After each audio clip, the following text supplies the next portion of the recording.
instead of stuffing your face like you've probably grown up doing with lots and lots of carbohydrates, from the bagels to the toast, to the cereals, to the cookies, to the crackers, to the chips, to the brownies, to the nachos, to the pizzas, you name it, guys. All this stuff is gorging our body with carbs, and it's not doing our metabolic health any favors. Welcome to another episode of the Energetically Efficient Show. I am your host, Kristin Rowell, and I'm so happy to have you here with us today on video, or if you're just listening, that's great too. Today, we're going to talk about one of my absolute favorite topics on planet Earth, because it truly is where I shine as an expert, and that is how you can lose body fat and gain lean muscle tissue at the same time. One of my favorite myths out there in the health world is that in order for you to gain muscle, you have to gain some fat with it. In order for you to lose weight, you have to lose some muscle with it. Neither things are true. And I have proved this over and over and over with the hundreds of clients that I have served since I started my energetically efficient business in 2019. My proprietary formula, my method, allows you to both lose body fat and gain lean muscle tissue at the same time, making it the most efficient way for you to overhaul your metabolic health. I'm so excited to get into this with you today that we're just going to get started. Okay, so the thing that I want to set the stage for as we talk about losing fat and gaining muscle at the same time is that, as you can imagine, two primary buckets are required in order to do this. In the losing fat category, we're going to have to make sure that your nutrition is dialed in appropriately. And we'll talk all about that, of course.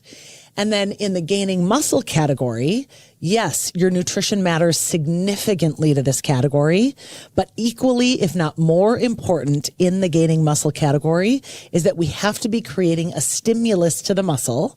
In other words, we have to be engaged in strength training in order to gain muscle while we are losing body fat. And there's nothing that's going to improve your body composition faster than if you can lose fat and gain muscle at the same time. So it's no secret that I am the CEO and founder of Energetically Efficient. That's why I created this show. That is primarily what I do for a living. But the other aspect of my life is that I am one of two owners. I am a co-owner of the strength training personal boutique franchise business, Discover Strength Nashville. So my business partner and I purchased the Nashville franchise, the Nashville territory for Discover Strength, and we are opening a number of Discover Strength personal strength training studios over the next several years. And the reason that I decided to do that is because I have personally been strength training with Discover Strength since November of 2007. I'm one of the original clients. I call myself one of the OGs. And I was so hooked on the workout after the first time I did it, for a variety of reasons that I'll tell you about today, that I have referred hundreds of people at this point, if not thousands, going on how many clients I've referred there since 2007. I believe so much in this business, the model, and the science behind what we do at Discover Strength that I decided to become an investor in the business. So it's not going to be any secret when I tell you today that one of the tips I have for you is going to be starting a strength training program. And of course, I'm going to recommend that you do that at Discover Strength. If you don't live in the Nashville area, that's okay, because we have locations all around the country. So Discover Strength was started in the Twin Cities of Minnesota in 2006. It had one location at that time in Plymouth, Minnesota. In 2012, it added two additional locations, one in downtown Minneapolis and one in Chanhassen. And from there, it just grew and grew, where I should have counted the number before I started this episode, but I want to say there's probably like 15 or so, if not close to 20 studio locations now in the Twin Cities area. And of course, it's growing around the country. As of the time of the recording of this episode, Discover Strength locations, in addition to Minnesota, has locations in Salt Lake City, Utah, several locations in the Phoenix, Scottsdale, and Gilbert, Arizona areas, several locations in the Dallas, Plano, Frisco areas. It also has area in one location so far in Chicago. It's coming to Washington, D.C. It's coming to Wellesley, Massachusetts. It's coming to several locations in New Jersey. There's a location in Sandy Springs, Georgia. There is going to be additional locations. Of course, we're going to be building them all over Nashville. Oh, there's also Madison, Wisconsin and Hudson, Wisconsin, which I forgot about. And I apologize if there's other locations I'm forgetting about. Oh, Colorado. There's Boulder, Colorado. There is Lone Tree and there is Parker. So if you have a Discover Strength location in your area, I very much recommend that you go there and do a free introductory workout. You can tell them that you heard about it on this podcast. Trust me, I get nothing in return for that other than me knowing that you're supporting your metabolic health by going to a Discover Strength location near you. And if you want to find out specifically where those studios are located, you can go to discoverstrength.com and you can click on studios and it will give you a list of every single location all around the United States. Okay. So as we get into this topic of how we lose body fat and gain muscle at the same time, I want to focus on the losing body fat aspect first. So if you've listened to any of my other episodes, you know that I've shared with you about how it is that we get fat in the first place. And that's really interesting to listen to so you can understand what not to do if you don't want to gain a lot of weight. But once we've gained weight and we really want to lose body fat, that's a little bit of a different story. Certainly, they're just different sides of the same coin, but I did think it was important to spend a little bit of time talking about how we're going to lose fat on our body. Now, this I would say is to some people somewhat of a controversial statement. I know that it's not because I have evidence gained over the 6 years that I've been in business about the fact that my method works. It works consistently. It works for all genders. It works for all ages. It works for people of a variety of different backgrounds. And it works for people whether they have 10 pounds to lose or 100 plus. And what I'm about to tell you probably won't come as a surprise to you, but that is one of the primary things that you must do if you want to lose fat off of your body is you have to stop consuming so many carbohydrates. It's just a fact. And I apologize that that's the way the world works, but it is. And the reason I say that is because especially if you want to move about your day efficiently and if you want to live long and age well, generalized carbohydrate reduction, especially from that which has been recommended in the standard Western American diet or the standard American diet, often referred to as the SAD diet, because it is very sad. You're going to have to reduce carbohydrates in order to get some of that fat off your body and reverse the insulin resistance that has been created. Okay, so that's sort of a generalized principle that I just want you to think about. The other thing that I want you to do, and this is what I do with all of my clients, is I want you to focus on in every single meal that you consume. And I do recommend when you start that you eat 4 different meals throughout the day. So my general recommendation when clients hire me and I start to create customized meal plans for them that address their bio-individuality is I'm generally, depending on the client, asking them to eat around the times of 9 a.m., noon, 3 p.m., and about 6 p.m. And then we'll usually have some sort of a treat after dinner. So 9 a.m., noon, 3 p.m., and 6 p.m. And the thing that I would want you to focus on in each of those meals is that you consume at least 30 grams of protein. Why 30 grams of protein? This is because of some research that was done in terms of how, and this has been around for years. I didn't come up with this. This has been around long before I went back to school for nutrition, is that we know in order to stimulate muscle protein synthesis in your body, okay, and muscle protein synthesis, just to be clear, is a process by which your brain tells your muscles, oh, okay, you actually want to build that bicep. You want to make the bicep bigger. You want to build that quadricep. You want to build that calf. You want to create those abdominal muscles. You want to actually strengthen the low back. You want to build the gluteus maximus, medius, minimus, etc. It's the signal that your brain is saying to your muscle tissue, I want you to build muscle, build muscle, build muscle, build muscle. And in order for that neurological process to take place, when you are in one sitting, you have to consume at least 30 grams of protein. And in a perfect world, it would be the most bioavailable protein, which just factually is animal protein. Animal is more bioavailable than plant protein. And so it's going to give you the quickest bang for your buck in terms of losing body fat and putting on lean muscle tissue. Now, I'm going to give you a little example of this because this would be an extreme example of how consuming at least 30 grams of protein in each sitting is a powerhouse way to burn off body fat and gain lean muscle tissue. And I'm going to take you back to my very first bodybuilding show. Some of you may know I became a professional bodybuilder in 2018, but in 2017, when I was stepping on the stage for the first time, and I was very much in the middle of lawyering, I hired a woman who did my nutrition. That was a separate woman from my posing coach. I had hired coaches for both aspects. And because I knew nothing about how to prep my body for a bodybuilding competition in terms of nutrition, I hired a woman to create some customized meal plans for me so that I could get ready for that show and get as lean as possible before I stepped on stage in that figure bikini. And what was interesting to me is when she prepared these meal plans for me, I was like, oh my God, I have to eat how many times a day? Now, keep in mind, I was very, very busy as a lawyer with my law practice at the time, and I had to eat 6 times per day. Okay. 6 meals per day. I had to eat first thing in the morning. I had to eat about 2.5, 3 hours later.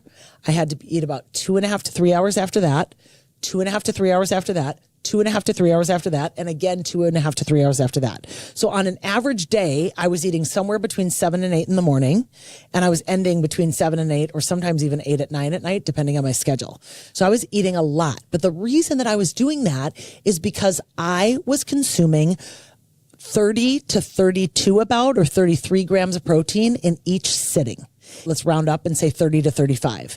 And I don't have my phone because I would do the math for you. Actually, I do have my computer in front of me. So let me just look quick on a calculator because I want to tell you exactly how I did this because I think it's so interesting. And I've obviously helped other clients get ready for bodybuilding shows since that time because of my own personal experience. Okay. So on average, I was having 3 grams of protein in each meal because I was eating 200 grams of protein each day. Okay. So 200 divided by 6 is 3. So that's how many grams of protein I was eating in each meal. And why was I doing that? Again, going back to muscle protein synthesis, I needed to send the signal from my brain to my biceps, my brain to my quadriceps, my brain to my gluteus maximus, whatever muscle you want to talk about. I had to send the signal from my brain to those body parts, build muscle, build muscle, build muscle, build muscle. And I did that over and over and over again throughout the day. Now, for 6 weeks, I followed this meal plan. And what I did during that meal plan is I ate low carb for 6 days in a row. And then I had a 7th day that was pretty high carb.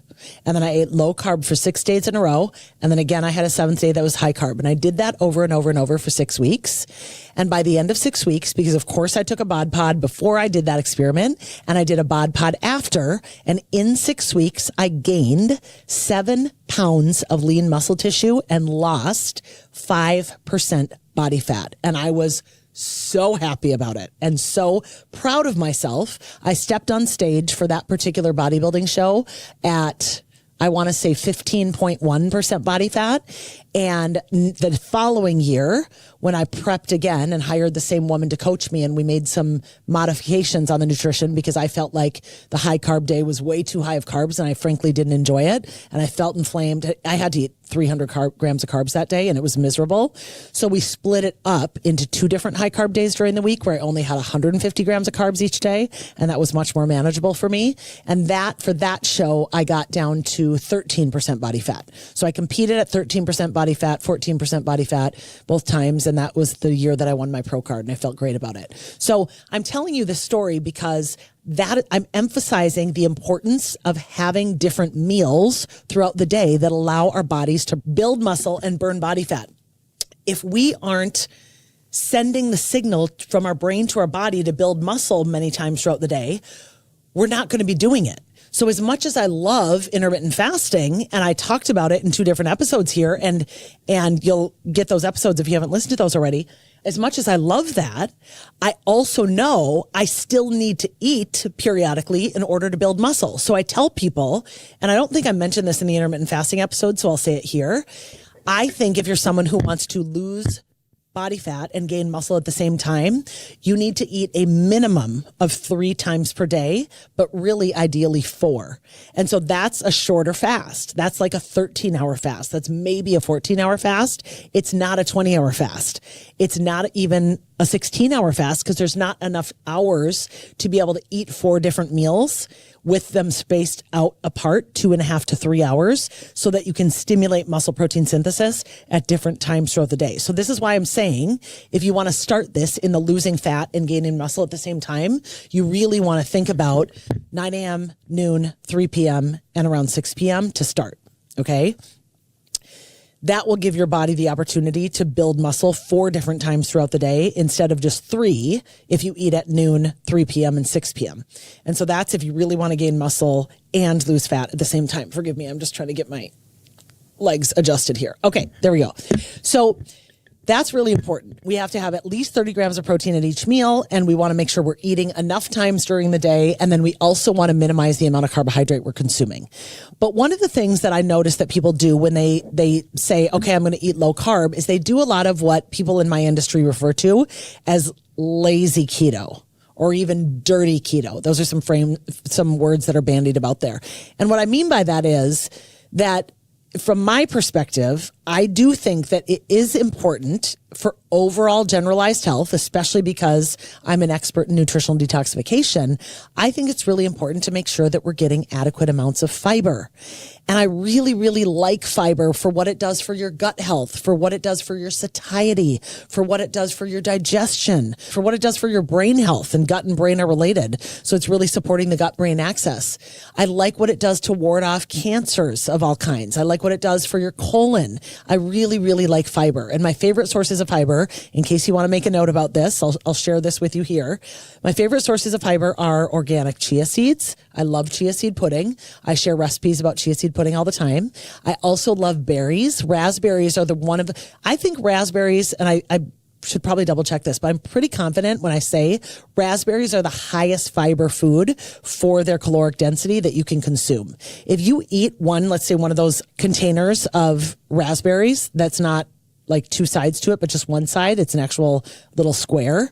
That 6-ounce container of raspberries has 11 grams of fiber in it. It's amazing. 3 tablespoons of organic chia seeds also has 11 grams of fiber, but those chia seeds are more calorically dense than the raspberries. So I'm pretty sure raspberries, bang for buck for caloric density, you're not going to eat any food on the planet that has more fiber than raspberries, which is one of the reasons I love them. I also like to use organic psyllium husk for fiber. I like to eat organic apples, although those don't have as much fiber as berries for sure. What else do I like for fiber? Oh, I love to consume, this is kind of a new treat that I talk about. I'm going to have these guys sponsor the podcast. I love RX Sugar Swelthy Snacks bars. Okay. Swelthy, like SWEALTHY, snacks, SNAX. And I'll put a link below these because I really, really genuinely love those bars. They're only 80 calories and they have 8 grams of fiber, which is so awesome. So I eat one of those almost every day simply because it's a really good way to get my fiber stores topped off if I haven't consumed enough fiber in the day. And then we get fiber from all sorts of other ways. Like I love consuming edamame for fiber. I love consuming organic beans, organic lentils. That has a lot of fiber in it. Really, I want you to think about fiber as the primary way that you're going to consume carbohydrates. You know, there's fiber in lots of different fruits and vegetables. Some fruits rather have very little fiber.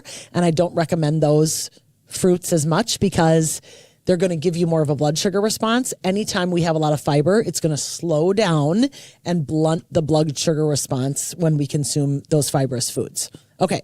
So going back to how we're losing body fat. I mean, fiber is one of them. That's why I got on this topic of fiber. So I already talked about that you're going to consume the protein. I already talked about you're going to reduce the carbs. And then I talked about when you're having carbs, you're really going to be focusing on fiber.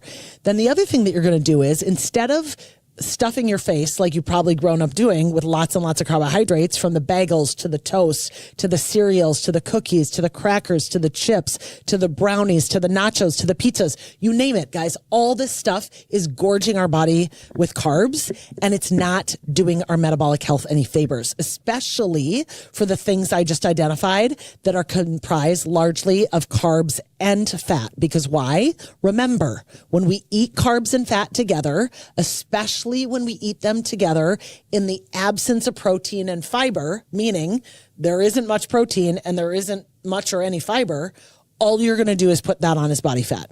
So that's going to mean things like chips. And I have all of these people that either DM me on Instagram. I even have clients ask me this. They're like, okay, Kristin, but wait. Siete came out with these avocado oil chips. So those are better, right? Those are better, avocado oil chips. And I'm like, well, yeah, I guess, but there's certainly not a fat loss strategy. There's certainly not a way for you to start planning your meals if you want to lose fat. I mean, I'll buy those once in a blue moon if I'm maybe going to have friends over and I want to be able to offer them some like chips and salsa or chips and guac. And I'm going to then make sure the bag is gone, or I'm going to throw the bag away or give it to some sort of food shelf. I don't want that kind of stuff around in my house because I don't trust myself with it. Do you know how easy it is to eat more than a serving of a delicious lime siete tortilla chip? Okay. Have you tried to eat just a serving? It's hard. They're addicting. And all they are, you guys, is carbs and fat together. There's no protein in those chips and there's no fiber in those chips. So what is that food doing? What are those two substrates doing together? Carbs and fat together are allowing your body to put on body fat. You are literally sending the signal to your body, store fat, store fat, store fat. And I thought what we're talking about this episode is how we lose body fat and gain muscle. So we're not going to eat carbs and fat together. I feel like I beat a dead horse about that so much, but it can't be said enough because people often get duped by marketing. Okay. Just because, and I bought these just to try them so I could report to people, just because Vandy's came out with an amazing chip made with grass-fed beef tallow, like good for them. That's awesome. And they're delicious and I tried them, but there isn't nutrient density in that food.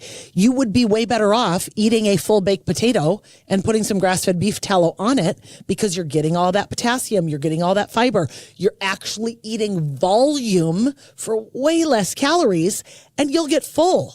You're never going to sit down to 12 baked potatoes. And if you are, please send my team an email because I'd like to interview you because there's no way you're eating 12 baked potatoes and don't have some sort of metabolic health dysfunction.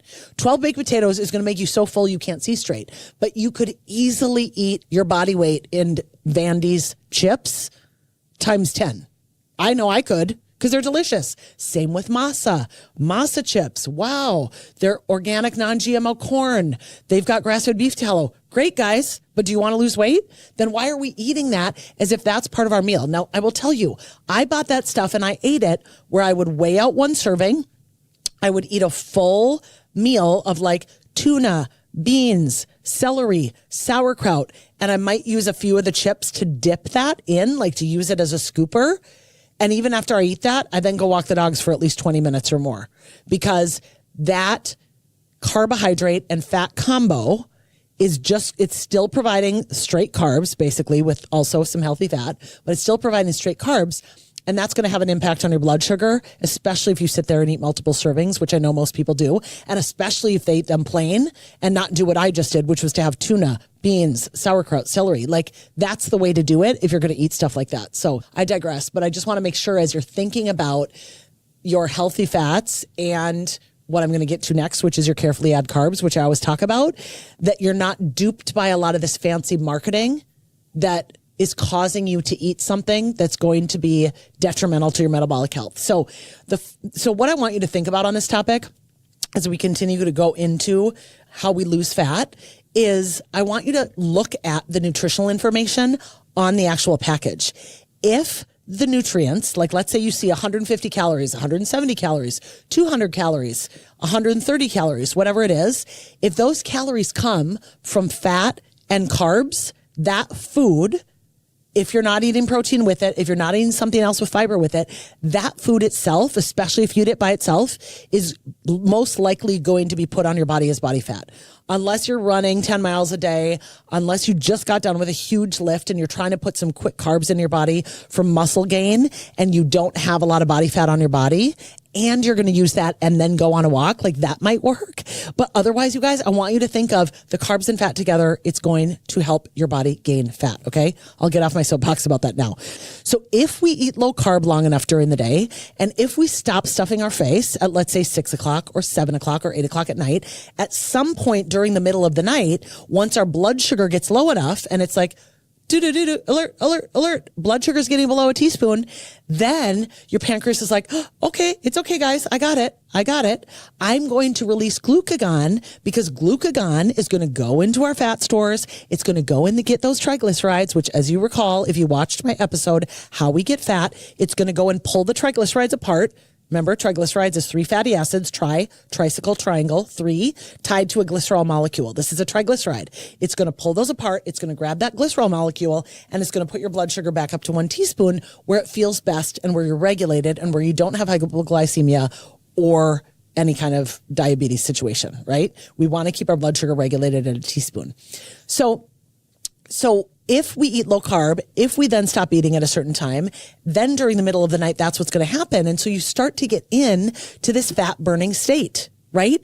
Part of the reason I have so much success with my clients is I'm designing meal plans for them in a way that allows them to consume their 30 grams of protein at each meal, 30, 35, 40. For some of the men that I work with, they're eating 50 or 60 in a meal, depending on how tall and how much weight they have.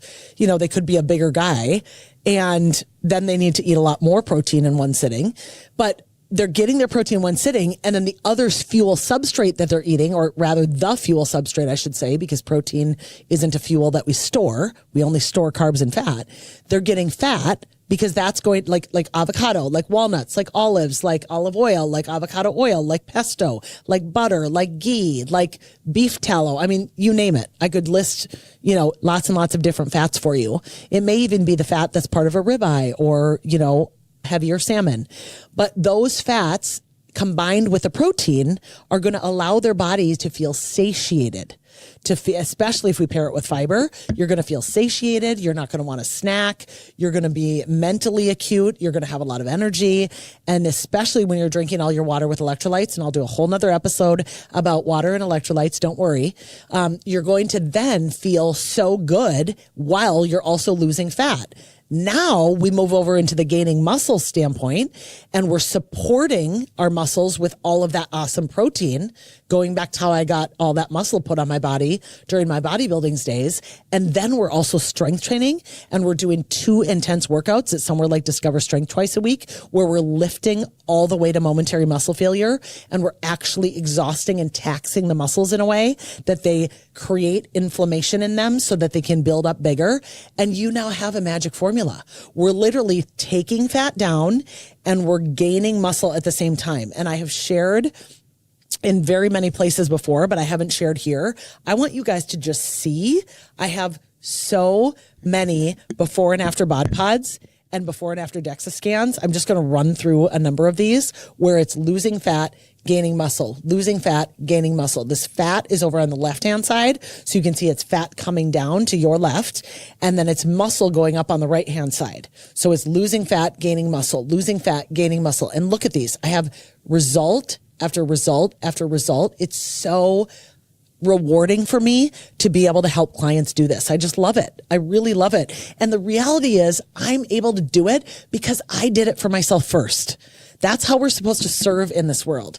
On a total different note, and like going on a tangent, because I always say sidebar, we literally, you guys are here to show up and serve others in our purpose based on the lessons that we have learned throughout our lifetime. So just one of the big lessons I've learned was how I got ready for bodybuilding shows and lost fat and gained muscle at the same time. I was like, wow, this is absolutely possible. And then I started to hone my method, play with my own body over time, and really started to play in my business with clients. And I was successful with client after client, and my business just grew by way of referrals. So this is why I love doing this. And I love helping people understand that you can do this too. Now, if you're looking for one-on-one personalized support, of course, I would love to support you.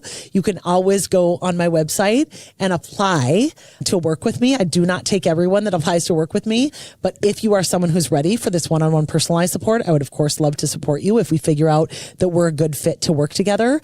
And then I do offer, if my one-on-one coaching, if we determine we're not the right fit for each other for that, I do offer plenty of other courses, and I'll be announcing those both here on the podcast and on my social media over time, so you can follow along there. So to wrap up this episode on how we lose fat and gain muscle at the same time, I always say it really comes down to the magic of the macros. So I want you to eat 3 most likely 4 times a day to begin. You're going to have at least 30 grams of protein in each meal. You're going to round that out with some healthy fats, like a serving of healthy fats. And then whatever carbs you have in that meal, you're going to try to make sure there's certain carbs that have fiber. You know, I often will have promotional deals where I will sell customized meal plans that I've created that are either 3 months of meal plans or 6 months of meal plans. So please look for those, because I've baked all of this into there. And then it's like, okay, that's way easier, Kristin. Now I at least have a guide to follow as I learn this. I talk with my clients all the time about what they're really learning with me is experiential learning. They are following the meal plans that I create for them. And as they're doing it, they're like, oh, I never thought to put this food with this food. I never thought to make a tuna salad in this way and then eat it with pork rinds instead of chips or crackers. Or I never thought to like make a chia seed pudding this way and add protein powder to it, or make this kind of protein smoothie, or put those ingredients together for a dinner. And it's so rewarding for them, because then they have this whole big repertoire of foods. And I get clients comment to me all the time. They're like, I can't believe my kid likes this. Like, oh my God, my 7-year-old is like asking me for chicken thigh. What the heck? I had never even had chicken thigh until I started working with you. So it's really fun for me to be able to not only help get my clients healthy, but also their entire family healthy, which is awesome. So to summarize what we talked about today, just in terms of how we lose fat and gain muscle, we're going to eat about 4 times a day, 3 if you really, really enjoy intermittent fasting. We're going to have over 30 grams of protein at each meal. We're going to make sure we're rounding out that meal with healthy fat. We're going to add in some really good fiber. So this may be from whatever vegetable you decide to pair with that meal. It may be in the form of chia seeds or raspberries or psyllium husk, or you may have a fiber bar at the end of your meal. And then we're also going to make sure that, I think I said the healthy fat, but that we have that fiber as the carbohydrate. And if we're going to add other kinds of carbohydrates in the forms of chips or crackers or a banana or anything else, that we try to eat that at the end of the meal, or at a minimum, if it's like a banana that's wrapped up in our smoothie, that we go on a walk for at least 20 minutes after we eat that meal to minimize any blood sugar impact.